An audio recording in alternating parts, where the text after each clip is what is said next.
السلام عليكم ومرحبا بكم، ان شاء الله تكونوا لاباس وصحتكم بخير. اليوم ان شاء الله وجدت لكم كاطو بزاف ساهل بلا بيض، مقادير بزاف بسيطه.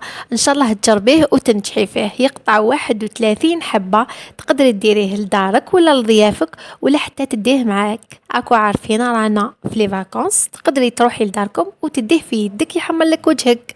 اللي حبت تعرف المقادير وطريقه التحضير تبع الفيديو حتى الاخير. برك قبل ما نبداو، ماذا بيا تعاونوني خواتاتي، حطوا لي جيم برك على لا فيديو كيما راني نعاونكم بالوصفات. عاونوني بلايك ولا جيم على لا فيديو، شكرا مسبقا فضلا وليس امرا. نحتاج في الوصفه بواطه تاع ياغورت كيما راكم تشوفوا، نفرغوها في ريسيبيون، وبنفس البواطه راح نقيسو باقي المكونات. راح نديرو السكر، نزيدو مغرفة تاع فاني، رشة تاع ملح، نزيدو شوية عطر الموز، لاغوم هادي تاع البانان ولا كل وحدة واش حبت اللي عندها. يعني ما عندكش تقدري ديري فاني، هذا ما كان.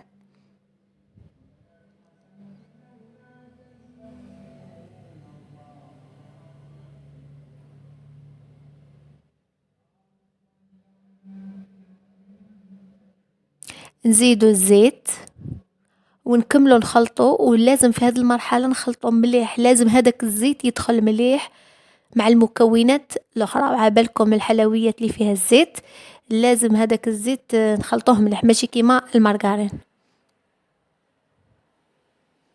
بعد ما نتحصلوا على هذا الخليط كيما راكم تشوفون، نبداو نزيدو الفارينه. نحطو الكاس الاول، نديرو فيه ساشي تاع خميره الحلويات 10 غرام.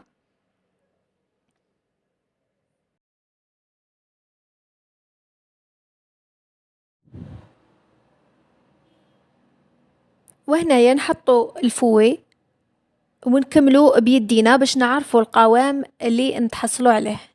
نزيدو الكاس الثاني بالتدريج، او ميم طون رانا نخلطو ونحسو بالعجينه.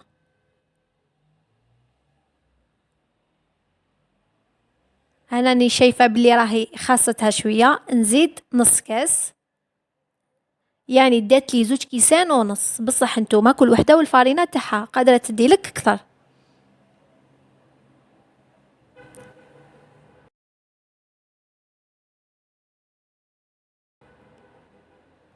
كيما راكم تشوفوا نجمعوها هكذا ونتحصلوا على هاد العجينه الطريه.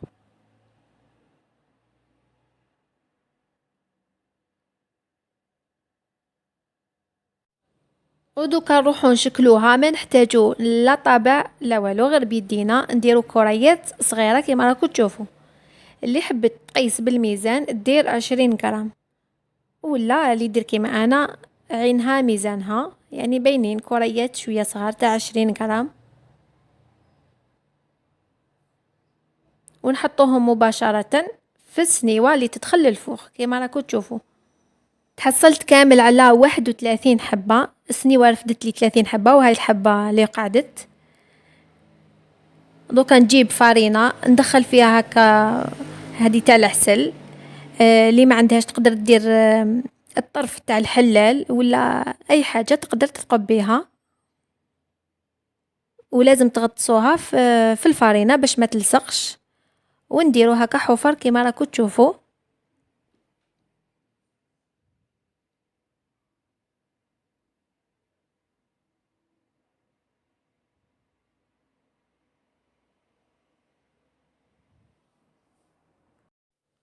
كنت سخنت الفوغ تاعي على 180 درجة. ندخل السنيوة تاع القاطو طيب، وما نخلوهاش تحمر بزاف، تاخد شوية تحميرة من التحت ونطفو تكون واجدة معانا.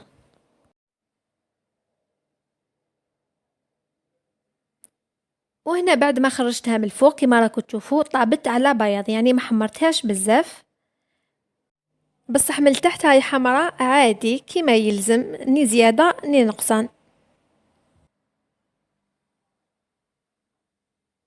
نجو للتزيين. هنا عندي معجون تاع المشماش، وشويه نواه كوكو، وتقدري ديري كاوكاو مرحي ولا قفريط على حساب المتوفر. ندير هكذا المعجون كما راكم تشوفوا، ونغطس الحبة في نواة كوكو، نسيو نفرغو شويه ديك الحفرة. فوالا، نزيدو الحبة الثانية بنفس الطريقة. انا نحب هكا المعجون شويه نخليه هكا عاقد، واللي حبت تخفف تزيد له شويه ما زهر.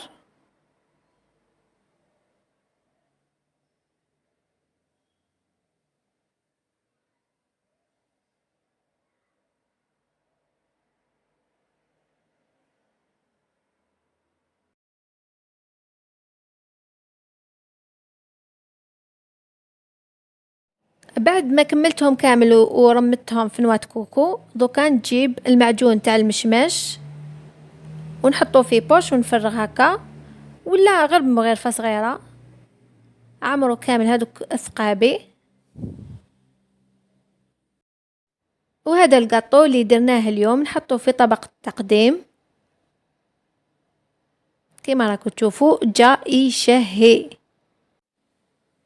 نقسم لكم حبة تشوفوا كيفاش خرجت، تتفتت. واش نقولكم، هشيشة بنينة، ان شاء الله تجربوها وتنجحوا فيها، وبقاو على خير. اتهلاو في روحكم بزاف، وما تنسوش تدعموني بجيم على لا فيديو.